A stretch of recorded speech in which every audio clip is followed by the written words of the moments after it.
শিষ্য গুরুর কাছ থেকে ব্রহ্মবিদ্যা পায় এবং পুত্র জ্যেষ্ঠ পুত্র পিতার কাছে ব্রহ্মবিদ্যা পায়।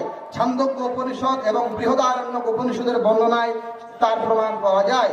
শ্রী শ্রী ঠাকুর অনুকূল চন্দ্রের কাছে সেই ব্রহ্মবিদ্যা প্রাপ্তির যে নিদর্শন, শ্রুতি অনুসারে দেবী প্রসাদ মুখোপাধ্যায় আদির লিখিত পুস্তকে জ্যেষ্ঠ পুত্র এই ব্রহ্মবিদ্যার অধিকারী, এই প্রমাণটি সেখানে দেওয়া আছে।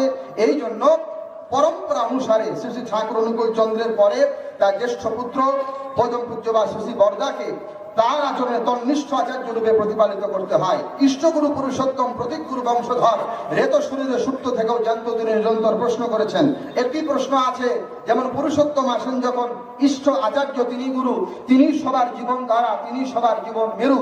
পুরুষোত্তম যখন আসেন তিনি আচার্য, একথা সত্য, কিন্তু পুরুষোত্তম যে স্তরে বা যে অর্থে আচার্য, এই অর্থে আচার্য আর কেউ হতে পারে না। তবে এর মানে এই নয় যে আর কেউ আচার্য নয়। যেমন পুত্রের কাছে তার পিতামাতা গুরু, পুরুষোত্তম আসেন যখন ইষ্ট আচার্য তিনি গুরু, এই কথা বলা আছে। পুরুষোত্তম একাধারে ইষ্ট, পুরুষোত্তমী একাধারে আচার্য, আর পুরুষোত্তমী একাধারে গুরু, একথা সত্য। কিন্তু পুত্রের কাছে পিতা যেমন গুরু, ছাত্রের কাছে শিক্ষক যেমন গুরু, সেই অর্থে গুরুত্ব আর পুরুষোত্তমের যে গুরুত্ব এটি আলাদা।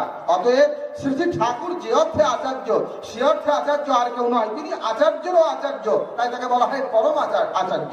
কিন্তু তার আচরণ যিনি করলেন তত্ত্ব বা তন্নিষ্ঠ, তিনি তত্ত্বপান আচার্য, তন্নিষ্ঠ আচার্য।